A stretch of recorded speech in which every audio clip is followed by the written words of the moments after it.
hinaot nga nakamo sa mayong kahimtang karon, mayong panglawas o hinaot nga malipayon mo nining tunga-tunga nga adlaw sa semana.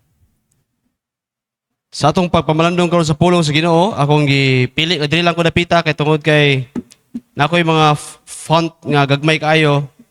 So kung diri ko magbutang sa pikas, pag matunong siya sa kanang naitom, so dili na niyo mabasa. So malahi siya. But sa karon na po siya. Gagmay kayo ang font sa chart. So, very important. Before that, mag-aampo na ako. Ini gabi, o sa ito ang mga nasa live stream, kung nakaka mo yung mga prayer requests, excuse me, butang lang din sa chat box para nga ma-mention nato sa pag-ampo unya sa ito ang closing prayer.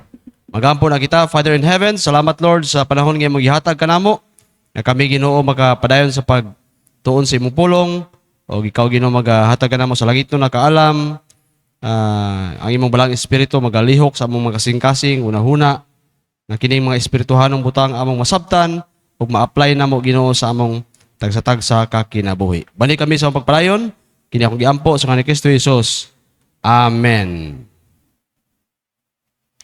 Ang ato ang topic karon is about actually gusto na ko ni sugdan atong milabay nga Wednesday, but kabalo man ta nga namatay nga pastor, so wala na ako masugdan tungod kay kini siya maabot ni siya og upat ka lesson nga pares-pares. So the title is End Times Parallel Study Series. Kabalo kita karon nga panahon nga kung imong tan-awon ang palibot nato, makaingon kita we are moving toward the end. Ang kalibutan, gubot na kaayo, politika. Although sa una pa man na siya, nga na.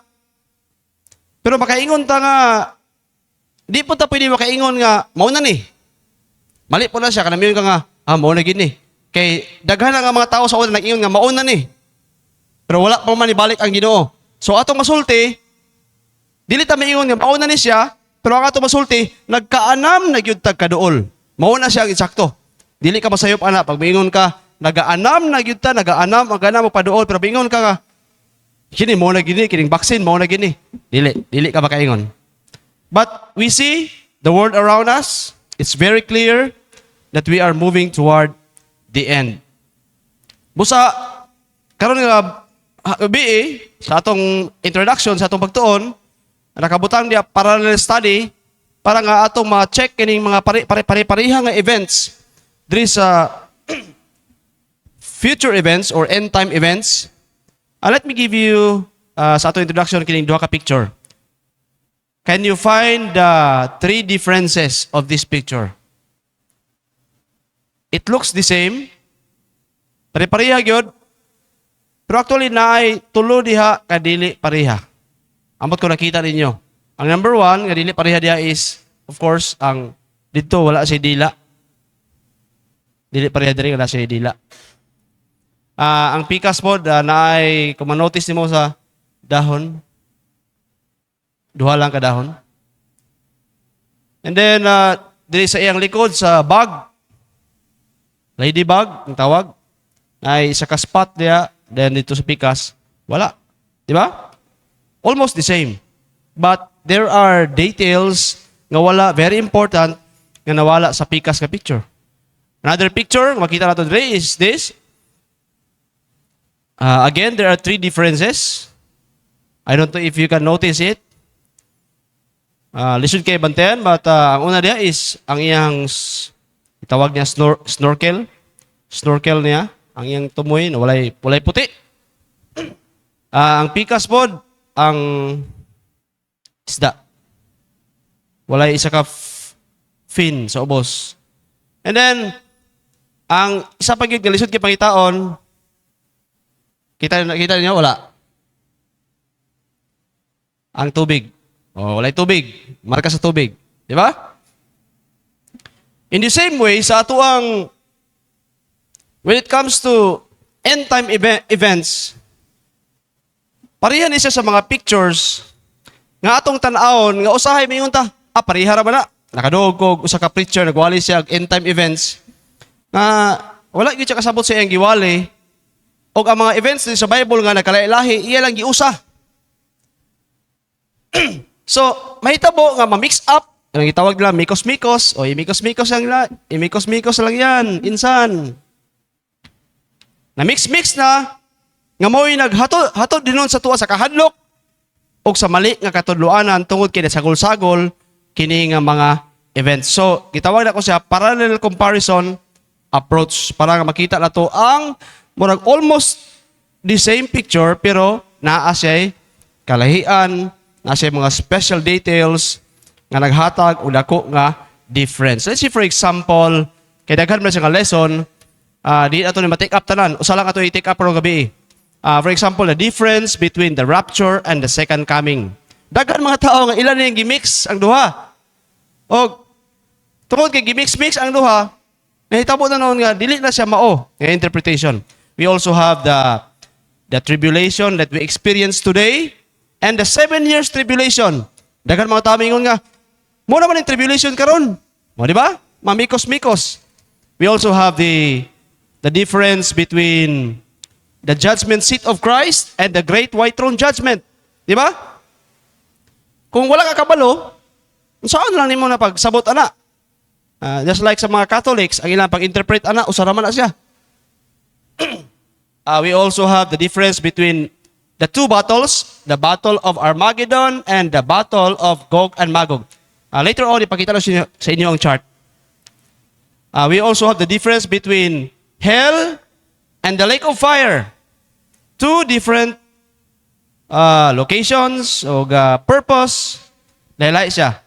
And we also have the difference between heaven, asa mo ato makalag karon, and then the new heaven and the new earth. But tonight, since mabot atong time, kini lang sa usa. Duha unta to pero dili na to mapas. So usa lang ta karon tan-awon the difference between the rapture and the second coming. Let me show you a chart. Understanding God's plan for the ages, or the seven dispensation. 7 siya because 7, 1, 2, 3, 4, 5, 6, 7. 7 ka dispensation. 7 era. So, kini atong lesson ko medyo may paka-lecture, no? We see here, by the way, kung mangutana mo nga, importante ba ni siya? Kinsa naghimo ani? Ang pinaka-founder ani 1800 si John Darby. Then gidevelop progressive nga revelation. Ang ilang purpose to help us visualize the Bible. Although di mo pwede ibutang ang Bible sa usa lang ka picture pero kitabangan ta nila. Then sunod si Scofield, nana siya yung study Bible, nakasulat ni siya. Then later on si Clarence Larkin, iya ni siyang gipabutangan og mga detalye para nga bastaghan, then gihimo na din ang chart. So kay imong tanaw ng chart, nagsugod rin sa eternity past, Alpha, because our God is the Alpha and Omega, the Triune God, the Father God and the Holy Spirit, Son and Holy Spirit, they are in fellowship with one another, they love each other, they are one, but in 3 person, ang Ginoo lang kaya makahimo ana, ang uban dili, ang uban nga mga Dios, wala sila ana. But we see here in the picture nga si Lucifer, nakasala siya. Then nagbuhat ang Ginoo sa kalibutan nga walay sala. Innocence. Morning time sa garden. Then si Lucifer, dito gilabay sa kalibutan o nakapantintal siya, nga mohinungdan nga nakasala si Adam ug Eve, o nagsulod ang bag-o nga dispensation of conscience. Bakita nimo diya ang linya sa mga tao. Gadaghan. Then, the first death, Abel, anak ni Idan. Okay, ang espiritu dito sa, gitawag nato sa, dito sa place of the dead. Gitawag sa Hebrew, Sheol. O later on, idaghan ang mga tao, the civil government, the promise, and then the law. Pero si Satanas, nagpadayon siya sa paghari sa mga tao. Then we have here, the law of Israel. Muna ning mga prophets and kings. Nigawas dire. Then, ang damgo ni Daniel, nga katungkuan sa tuwa, King Nebuchadnezzar, nagdamgo si King Nebuchadnezzar. Then, makita ni mo dire. Then, karon si Jesus Christ niabot. pag resurrection, gato ni Jesus Christ ang lubnganan, dalang sa taas, dala doon sa paradise. Then later on, karon na karon rin, church age. Di na ako mahatag talang detalye ha, kaya akong focus sa end times mata. So nata karon sa church age, o ang pinakasunod nga may, pinakaduol gid nga may tabo sa church age. Kabalo na ta, ako naman na sa una pod, sa dugay na nga panahon. Is this, ato i-zoom gamay, the next event right after, and by the way, kung imong tan-aw na ang mga dispensation, naani siya number of years na natapos siya. Kada dispensation, matapos siya. Dili siya maglungtad. Nga, buti pa sabot, nga kung kini siya nga dispensation, dispensation of law, kay boning mga balaod ni Moses, o karon nata sa grace karon, the church, kay natapos man ni siya, matapos po ni. Nani siya ending. Ay kumpiyansa, kay mahuman na siya. O kapag kahuman ana, ang sunod nga mahitabo is the rapture of the church. Mauning panahon nga sakgaon sa Ginoo ang tanan niya mga anak dito sa langit. O ang ikaduha nga event nga mahitabo is the second coming. Two different events. And by the way, before that, ato sa tanaw ng ilang similarities sa duha ka event. Una, pareha sila mga future events nga nasulat sa God's calendar, prophetic calendar. Ikaduha lang nga similarity nag-involve sa pagbalik ni Kristo. Ang ikatulo, na resurrection nga mahitabo during the time. Pareha, ang duha. And then, kini siya part sa victory plan sa atong Ginoo. So makita nato dire, zoom pa yato gamay nga rapture of the church, and then while ang mga anak sa Ginoo gi-rapture sa church, may tabo dire dito sa langit ang kanang kasal, marriage supper of the Lamb. Di ba bride ta ni Kristo? Naida kong kasal dito. Lingkod ta, Jesus is the. Dili gid siguro kasal nga pareha sa atong kasal, pero ang paggamit sa picture sama sa kasal. Then mo ding judgment seat of Christ nga atong tan-awon sa sunod. Rewarding. While ang mga Kristohano na sa taas, ang mga nabilin diri nga nabilin, diri sila sa 7 years tribulation magantos. And the Antichrist will rise in power.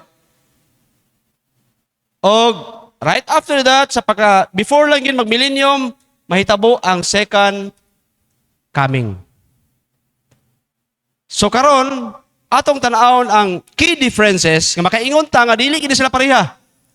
Kay napoy pastor nagwali siya nga iyang gisagol ang duha. Wa man sa kasabot kayo. Second coming, although second coming magyapon ni siya, pero naay makita di mga differences. Number 1. Here, muna yung sa inyo ha. Nagagbay kayo. Kung dito na ako ni siya ibutang, niya masampungan siya, di na siya mabasa. So, bisag layo kayo sa inyo ha. So, the first difference, kung makita pa nimo, dito sa rapture, una, Christ come for His church. Yun sa verse atong basahon. Ready, go.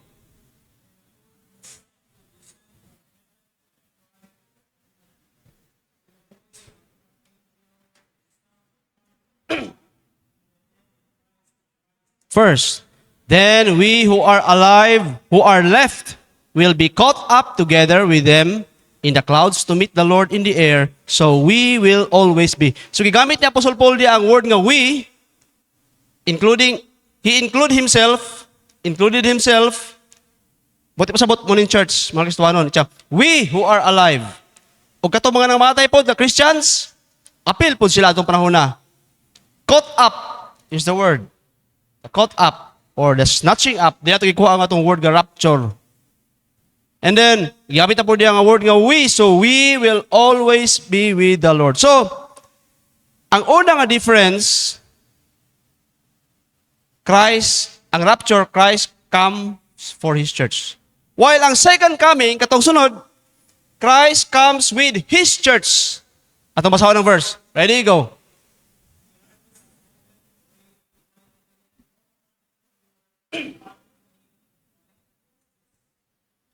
He described the very important nga mga words diri, and the armies of heaven. Nanaog siya, nanaog. Gimension niya, arrayed in fine linen, white and pure. Sa mga verses before ani, gisulti niya unsa ning fine linen. Look at 19:7 ug 8. Let us rejoice and exult, give him the glory for the marriage of the Lamb. Katong ina ko sige, ina, nasa taas. And his bride has made, sa maning bride? The church. Has made herself ready. It was granted to her, clothe herself with fine linen, bright and pure, for the fine linen is the righteous deeds of the saints. So, makita niyo sa picture niya, na skilid, nga si Jesus Christ, ubada niya ang mga saints, kita. Kung tinuod ka na dawat sa Ginoo, manaog ta uban ng Kristo with glorified body. Ang rapture, saka ta dito. Pero ang second coming, munaog ta uban ng Kristo para pag-reign during the millennium. So, dako ay diferensya. Dili sila pareha, mga igsoon. Kita nimo? Christ comes for His church. Dito, Christ comes with His church. Ikaduha, asa ang location? In the air. Look at the verse. For the Lord Himself caught up together with them in the clouds to meet the Lord in the air. So ang rapture di may tabo, si Jesus Christ dito lang sa kawanangan.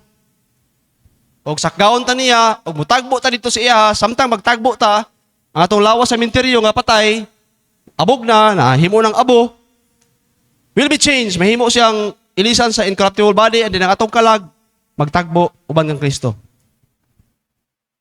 So ang iyang location, in the clouds. While ang second coming, nga makaingon ta nga dili sila pareha, kay nga naman, asa man ni siya? Si Jesus Christ mismo mutamak sa yuta. Look at Zechariah in the Old Testament. On that day, atong basahon, ready go. That lies before Jerusalem, on the east, and the Mount of Olives shall be split in two from east to west by a very wide valley, so that one half of the mount shall move northward. So, kini siya, mo ning pagbalik ni Jesus Christ, nga i-prophesy ni Prophet Zechariah sa Old Testament, nga ang iyang tiil, mutunob yun sa Mount of Olives, dili pareha sa rapture, nga dito sa taas lang siya. O, di ba? So, dako galayan. So, the rapture, diri lang, in the clouds, while diri, Zechariah 14:4, in Mount of Olives. Tamak siya. And this mountain will be split in two. Another difference is, ang rapture, itabo siya before the tribulation. Although, dagari kasi klase nga view, no? Na pre-trib, mid-trib, o post-trib. Kita nga Baptist, fundamental, nagtuo ta sa pre-tribulation rapture. So, rapture of the church, and then, the tribulation. May tabo sunod. Wala na ta diri, kay na ta diri. Kung buhi pata sa pagbalik ni Jesus Christ. Pero kung patay na ta, ani ka panahon di, natas taas ng una daan. Then magtagbo ta sa iyang pagbalik diri. While ang second coming, nga nitamak sa yuta, after na sa tribulation. So kung imo na siya masabtan, dili na yun mamix-mix ang imong pagsabot sa Bible, mga igsoon. Ikatulo, kini, importante kini siya. The rapture is imminent. Buti pasabot. Di ka katagna, kano sa may tabo. No signs needed, according to Titus 2:13, yun siya, waiting for our blessed hope, the appearing. Sa insult, paabot lang. Ang pagbalik, appear, the glory of our great God and Savior, Jesus Christ. Walay sign gihatag. Kini, muna yung pagbalik, in a flash, in a twinkling of an eye, at the last trumpet. Grabe no? Ang iyang pagbalik, sama sa usalang kapamilok. Nga patiugon ang trompeta. O kita lang makaduog na, Christians lang. O ingani ka paspas, 5.919 millisecond. Grabe ka paspas. So ang pagbalik sa Ginoo, walay warning, walay prelude, walay no countdown, walay announcement. 9, Ang 8, iyang pagbalik, 7, 6, kalit, 5, ayo. 4, 3, So ang mga picture nga One. makita during sa 0. Ariane,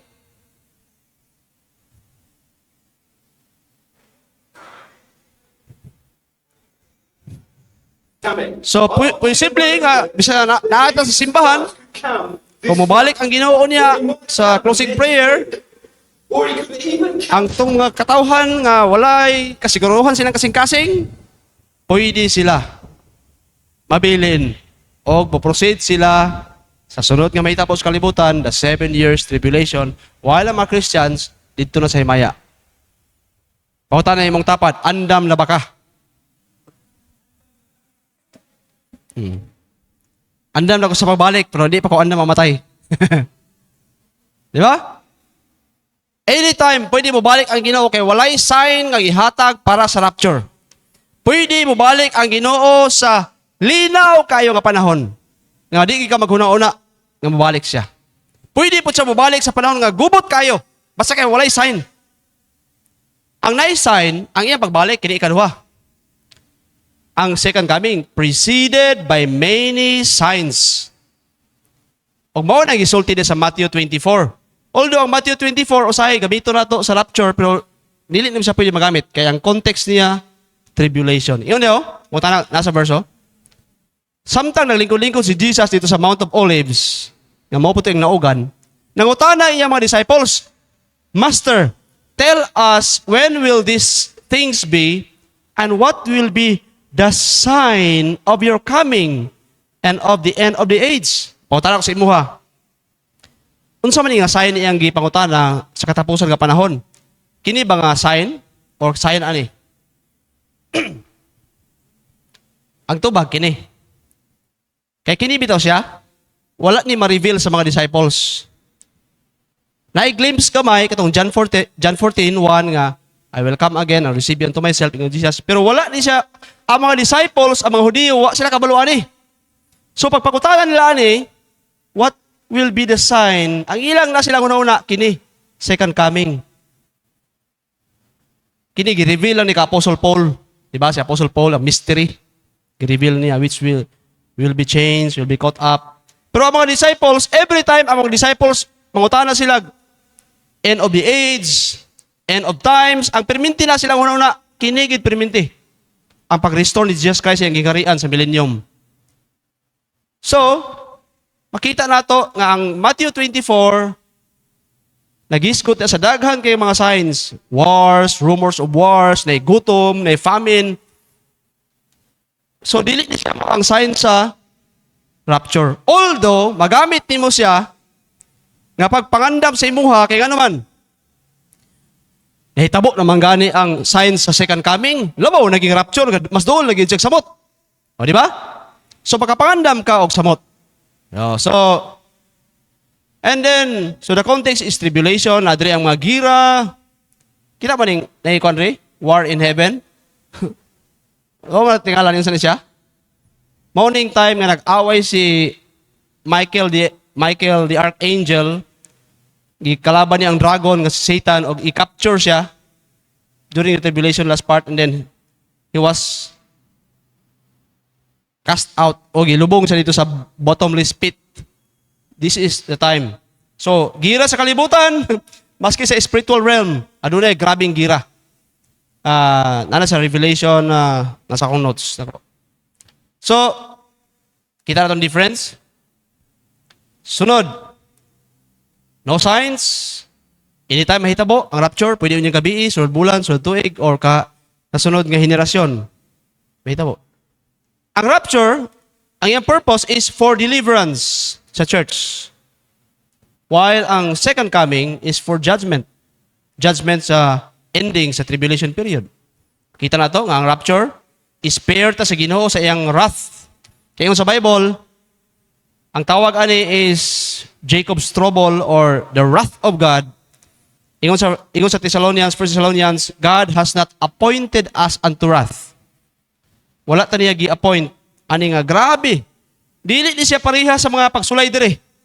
Lahi yun siya. Sa sunod na itong lesson, mahibawan ni mo kung unsay kalahian sa tribulation dire o tribulation ka itong magian dire. Makaingon ka, dili na mao.